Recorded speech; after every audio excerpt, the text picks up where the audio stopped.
এটা তো গিনিদের বাড়ি, আর এখানে বাড়ির উঠোনে গিনি আর লিজা তো বসে বসে পড়াশোনা করছে মনে হচ্ছে। শোন লিজা, তোকে যেটা বলেছি, আমি তোকে 10টা প্রশ্ন করব, তুই ঠিকঠাক বলতে পারিস কিনা দেখবো, তারপরে তুইও আমাকে ধরবি। এরম করে যে বেশি নম্বর পাবে সেই কিন্তু উইনার হবে, বুঝলি? কোনো চিটিং করা যাবে না। আচ্ছা ঠিক আছে, তাই হবে, তুই ধরতে শুরু কর। আচ্ছা আচ্ছা, আমি ধরছি। গিনি আর লিজা যখন পড়ায় ব্যস্ত, তখন তো সেখানে মিনু এসে হাজির। ওমা, এদিকে তো টিনাও আছে জিকোকে নিয়ে। কিরে গিনি, বাবা, আমি কি দেখছি? আমি তো ভাবতেই পারছি না, নিজের চোখ দুটোকে বিশ্বাসও করতে পারছি না। তোর হাতে বই, না বলতেই আবার বসে পড়েছিস। দেখ দেখ টিনা, আমার কি সৌভাগ্য। উমা, তাই তো, দেখো, তুমি শুধু শুধুই গিনিকে ওরকম বলো, কি সুন্দর মেয়েটা পড়াশোনা করছে। আচ্ছা গিনি, শোনো, খুব ভালো কথা তুমি পড়াশোনা করছো, বাড়িতে থাকো। ভাইয়ের তো শরীরটা ভালো না, আমি একটু কাকিমণির সঙ্গে গিয়ে ডাক্তারটা দেখিয়ে আনি। আর বাবাও দেখো একটুখানির মধ্যে চলে আসবে, বুঝলে মা? তোমাকে দেখে আজ আমার মন খুব খুশি হয়ে গিয়েছে। হ্যাঁ মা, এখন আমার পড়াশোনা করতে ভালো লাগে, ওই জন্যই তো আমরা দুজনে পড়া খেলা খেলছি। পড়াও হয়ে যাবে আর তার সঙ্গে খেলাও হয়ে যাবে, ভালো করছি না? আর তোমরা কিন্তু তাড়াতাড়ি চলে এসো। আর ঠাম্মি কোথায় মা? ঠাম্মি একটু কীর্তন শুনতে গেছে, আর বাবা তো খুব তাড়াতাড়ি চলে আসবে। আমিও তাড়াতাড়ি চলে আসার চেষ্টা করব। তুমি একটু পড়াশোনা করো, তারপরে ভালো না লাগলে একটু খেলা করো। চল চল ছোট, আর একদম দেরি করা ঠিক হবে না। হ্যাঁ হ্যাঁ, এই বলে মিনু তো টিনাকে নিয়ে চলে গেল ডাক্তার দেখানোর জন্য। চল চল, দেরি হয়ে যাচ্ছে। মিনু চলে যেতেই সেখানে তো গুড্ডি এসে হাজির। এই গিনি, গিনি, কি করছিস রে তুই? ও মা, তুই পড়াশোনা করছিস? আমি তো ভাবলাম একটু খেলা হবে। হ্যাঁ, খেলা তো হতেই পারে। আর জানিস, বাইরে না একটা কাকুকে দেখলাম, কত রকম রং বেরঙের লালিপপ এদিকেই আসছে। এলে বেশ ভালো হবে, বল, সবাই মিলে খাওয়া যাবে। উমা, খাবো কি করে? বাড়িতে তো কোনো বড়রা নেই, মা বাবা কেউ নেই, তাহলে কি করে খাবো? ও, সেও তো ব্যাপার। ঠিক আছে ঠিক আছে, চল চল, আমরা খেলা করি। আচ্ছা আচ্ছা ঠিক আছে। এই লিজা, অনেকক্ষণ হয়েছে এই খেলাটা, এবার যখন গুড্ডি এসে গিয়েছে, চল আমরা কোনো খেলা করি। হ্যাঁ হ্যাঁ, তাই করি, চল চল আমরা খেলা করি। গিনিরা তো এদিকে খেলায় ব্যস্ত হয়ে গিয়েছে, আর এমন সময় গিনিদের বাড়িতে তো সেই লালিপপওয়ালা এসে হাজির। লালিপপ নেবে গো, লালিপপ, এই দেখো সুন্দর সুন্দর রং বেরঙের লালিপপ। কই মামুনিরা, খুকিরা, এসো এসো, তাড়াতাড়ি এসো, লালিপপ নিয়ে যাও। ও মা, কাকু, তোমার লালিপপ গুলো কি সুন্দর গো। এরকম লালিপপ তো আমি জীবনে দেখিনি। আমাদের এখানে তো গোল গোল লালিপপ পাওয়া যায়, আর এগুলো কেমন চক্রের মতন। আবার তোমার ঝুড়িতেও কত লালিপপ। কিন্তু কাকু, আমাদের বাড়িতে তো এখন তোমাকে পয়সা দেওয়ার মতো কেউ নেই। আমি কি করে তোমায় পয়সা দেব? কেন পয়সা দেওয়ার মতো কেউ নেই? কেন বাড়িতে কেউ নেই? না কাকু, বাড়ির বড়রা কেউ নেই, যারা পয়সা দেবে তারা কেউ নেই। ওই জন্যই তো বলছি, তাহলে আমরা খাবো কি করে? তাই থাক, তুমি চলে যাও, তুমি কালকে এসো, তখন সবাই থাকবে, আমি তোমাকে পয়সাও দিতে পারবো। ও, বাড়িতে তাহলে কেউ নেই, এই তো সুযোগ। আমি এবার টুক করে এদেরকে লালিপপ খাইয়ে অজ্ঞান করে তুলে নিয়ে যাব। যাকে যাক, ওদেরকে একবার বলি। আরে না না, কি হয়েছে? বাড়িতে কেউ নেই তো কি হয়েছে? তোমাদের মতো সুন্দর ফুটফুটে মামুনিরা রয়েছে। দাঁড়াও দাঁড়াও দাঁড়াও, তোমাদেরকে না দিয়ে পারি? আমি আমাদের এক স্পেশাল লালিপপ আমি তোমাদেরকে খাওয়াচ্ছি। এই দেখো, এইটা হচ্ছে তোমার জন্য স্পেশাল লালিপপ। এটা মার্শমেলো লালিপপ, একসঙ্গে 4-4টে রকমের স্বাদ পাবে তুমি। এই নাও এই নাও এই নাও, এইটা খাও। আর তারপর আমি তোমার বাকি বন্ধুদের জন্য দেখছি তারা কি ভালোবাসে, তাহলে সেইগুলোকেও আবার আমি বের করে তাদেরকে দেব। কি মজা কাকু, তুমি আমাদের বিনা পয়সায় এত সুন্দর সুন্দর লালিপপ খাবে। আমি তো খুব খুশি হয়ে গেছি। দাও দাও দাও। কি সুন্দর খেতে, কি টেস্টি, মিষ্টি মিষ্টি। ও মা, গিনি, দাঁড়া দাঁড়া, তিনজনে একসঙ্গে খাবো। ও কাকু, তুমি তো আমাদেরও দেবে বলেছিলে, তোমার হাতে ওই গোল গোল কি সুন্দর, ওই জিনিস আমাকে একটা পিঙ্ক কালারের দাও না, তাহলে আমরা তিনজনে একসঙ্গে খেতে পারি। ও মা, এই লোকটা তো লালিপপওয়ালা নয়, এই তো বিভিন্ন ছল করে বাচ্চাদের তুলে নিয়ে যাওয়ার প্ল্যান করছে। তাহলে এবার কি হবে? সবাইকে তো একে একে লালিপপও দিতে শুরু করে দিয়েছে। তাহলে কি সবাই খেয়ে অজ্ঞান হয়ে যাবে, আর এই লোকটা সুযোগ বুঝে নিয়ে চলে যাবে? দেখা যাক কি হয়। এবার তো আস্তে আস্তে গুড্ডিকেও লালিপপ দিতে শুরু করে দিয়েছে। কই মামুনি, এই দেখো তুমি তো বলছিলে এই পিঙ্ক কালারেরটা, এই দেখো এটা তোমার পছন্দ?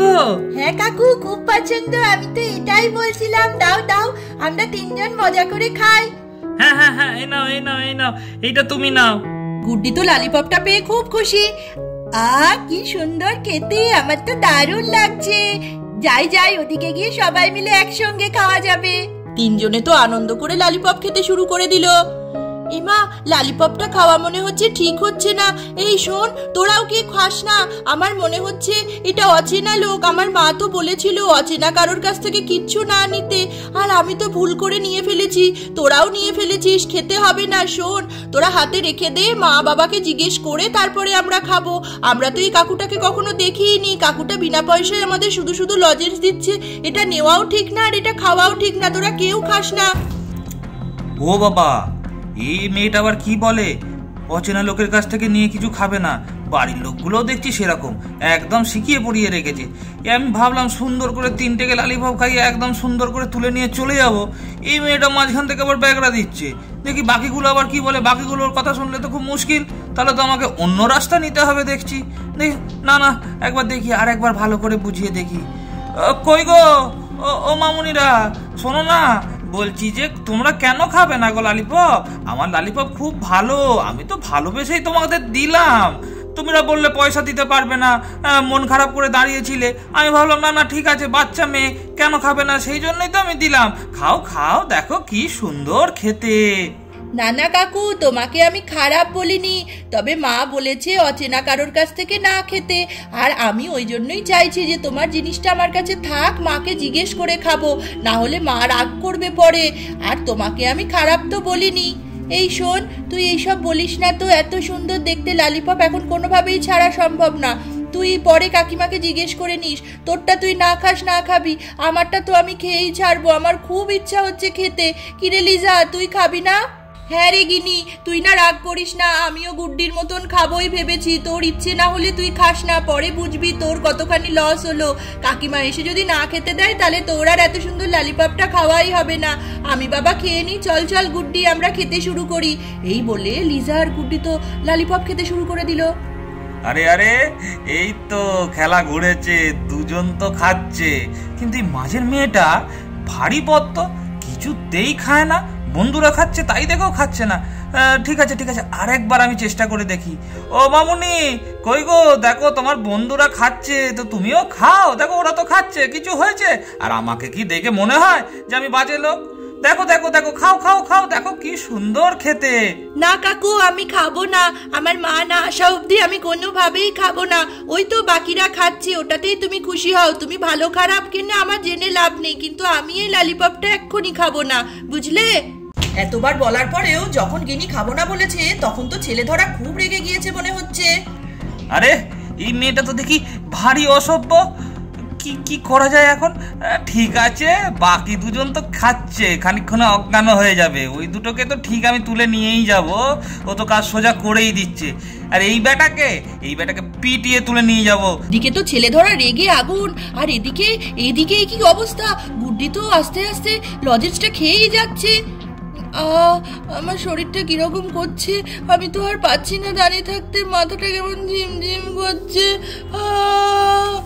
ই বাবা, গুড্ডি কেন হঠাৎ পড়ে গেল? সুস্থই তো দাঁড়িয়েছিল। তাহলে কি লোকটা সত্যিই ভালো না? এবার আমি কি করি? লিজা দেখ শিগগিরি। লিজা, তুই খাস না ওই লজেন্সটা? দেখলি না গুড্ডি কিরকম পড়ে গেল? আর খাস না, পিঙ্ক কালার দেখে লোভের বসে গপ গপ করে তোরা খাচ্ছিস। হ্যাঁ, গুড্ডি কিরম পড়ে গেল, আমারও কিরম করছে। এ বাবা, এবার তো লিজা অজ্ঞান হয়ে গেল মনে হচ্ছে। এ বাবা, এবার কি হবে? এদিকে লিজা উল্টে গেল, ওদিকে গুড্ডি অজ্ঞান হয়ে গেল। আমি যে কি করি? এই লোকটা তার মানে সত্যিই ভালো না। আমি লজেন্সটা না খেয়ে কত ভালো কাজ করেছি। এবার আমি কি করব? আমাকে তো নিজেকে বাঁচাতে হবে এই লোকটার হাত থেকে। ধরার দেয়া লজেন্স খেয়ে এদিকে তো গুড্ডি লিজা দুজনেই অজ্ঞান হয়ে পড়ে আছে, আর গিনি অসহায়ের মতো দাঁড়িয়ে আছে। এবার কি হবে? গিনি কি করে নিজেকে বাঁচাবে ওই ছেলে ধরার হাত থেকে?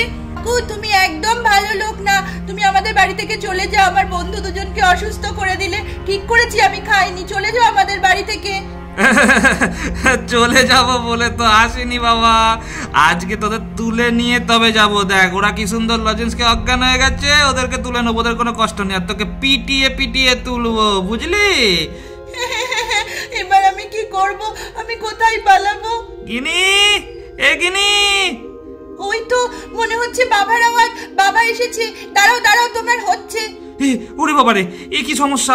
এ দিব্যি ছিল, এর মাঝে আবার কেউ চলে এসেছে, বাবা এসছে বলছে পালাই পালাই পালাই পালাই পালাই। এই বলে ছেলে ধরাটা আস্তে আস্তে বাগানের দিকে চলে গেল। দেখতে দেখতে তো বাড়িতে রাজেশ এসে হাজির। ওই তো বাবা এসে গেছে, আর আমার কোনো চিন্তা নেই। বাবা বাবা। ওই গিনিমা কোথায়? এ কি দেখছি, এ সবাই মিলে অজ্ঞান হয়ে পড়ে আছে। এটা কি হয়েছে গিনি? বাবা জানো, একটা কাকু এসেছিল অচেনা লালিপপ বিক্রি করতে। আমি বললাম আমাদের কাছে পয়সা নেই, দিয়ে আমি খাইনি। আর তাও কাকুটা বিনা পয়সায় সবাইকে দিয়েছিল, তাও আমি খাইনি। আর এরা দুজন খেলো, এদেরকে বারণ করলাম, দিয়ে এরা অজ্ঞান হয়ে পড়ে গেছে। বাবা আমার বন্ধুদের কি হবে বাবা? আরে আরে কিছু হবে না, তুই শোন। ওরা অল্প ডোজের ছেলেধরারা ঘুমের ওষুধ দেয়, ও ঘুমোচ্ছে, ওরা এক্ষুনি ঠিক হয়ে যাবে। তুই আমায় শুধু বল যে লোকটা গেল কোথায়। বাবা লোকটা কোথায় গেছে আমি তোমায় বলছি, তুমি বলো বন্ধুদের কিছু হবে না তো? আরে না না, কিছু হবে না, তুই আগে বল লোকটা কোথায় গেল। গিনি তো আস্তে আস্তে বাবাকে বলতে শুরু করে দিল লোকটার কথা। বুঝেছো বাবা? হ্যাঁ বুঝেছি বুঝেছি। চ চ চ, তুই এক কাজ কর, তুই চ আমার সঙ্গে, চ ঘরে চ, ঘরে চ, এদের জন্য ওষুধ নিয়ে আসতে হবে। বাবা কি সাংঘাতিক ঘটনা। হ্যাঁ হ্যাঁ বাবা চলো আমরা ঘরে চলে যাই। এই বলে রাজেশ তো গিনিকে নিয়ে ঘরে চলে গেল। ধরা এখানে বসে বসে গিনিদের সবটা তো শুনছিল। ও হো হো, এই মেয়েটা তো দেখছি খুব বোকা। ভাবলাম তো বোধহয় আমি গেলাম, আমাকে ধরিয়ে দেবে লোকটা এসে, কিন্তু ও তো লোকটাকে নিয়ে ঘরে চলে গেল। এই সুযোগ, এই সুযোগ, পালাই পালাই পালাই, আমি পালাই। এই তো সুযোগ, আমি পালাই, আমি পালাই। এই বলে ছেলে ধরাটা তো পালানো শুরু করে দিল। ও বাবা, ওদিক থেকে রাজেশও তো তাড়াতাড়ি করে আসছে, আর এসে ছেলে ধরাটাকে খপ করে ধরে ফেললো। এই কোথায় যাবি? তুই কি ভেবেছিলিস আমি ঘরে ঢুকে পড়েছি নাকি? আজ তোর একদিন কি আমার একদিন, বাচ্চাগুলোকে নিয়ে অজ্ঞান করে নিয়ে যাওয়া। দেখ আজকে তোর কি করি। আমায় ছেড়ে দিন, আমায় ছেড়ে দিন, আমার অন্যায় হয়ে গেছে, আমায় ছেড়ে দিন, আমায় ছেড়ে দিন। ছেড়ে দেবো? আজ তোর একদিন কি আমার একদিন, এখন তোকে বাঁধবো, বেঁধে আমি গ্রামের সবাইকে ডেকে আনবো।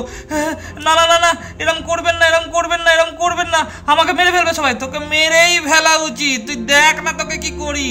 লোকটাকে মারতে মারতে রাজেশ তো মাটিতে ফেলে দিয়েছে। বল বল, আর কিছু করবি এরকম?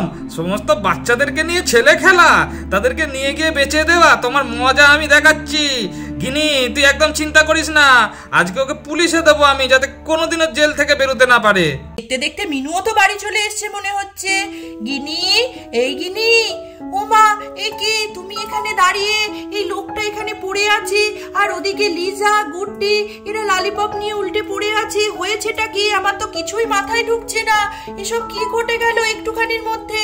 আরে না না, চিন্তার কোনো কারণ নেই, সেরকম কিছু হয়নি। এটা ছেলে ধরা, ওই গুড্ডি আর কি বলে লিজা, এরা ওই লজেন্স খেয়েছে, লজেন্স খেয়ে অজ্ঞান হয়ে গেছে। তাল ছিল লজেন্স খাই অজ্ঞান করে নিয়ে যাওয়া। তোমার মেয়ে মাথায় খুব বুদ্ধি, তুমি যেমন শিখিয়েছো, ও ঠিক লজেন্সটা খায়নি বলে ও এখনো জ্যান্ত আছে। তবে খুব বিপদ হয়ে যেত আমি যদি সময় না আসতাম, ওকেও তুলে নিয়ে চলে যেত, বুঝলে?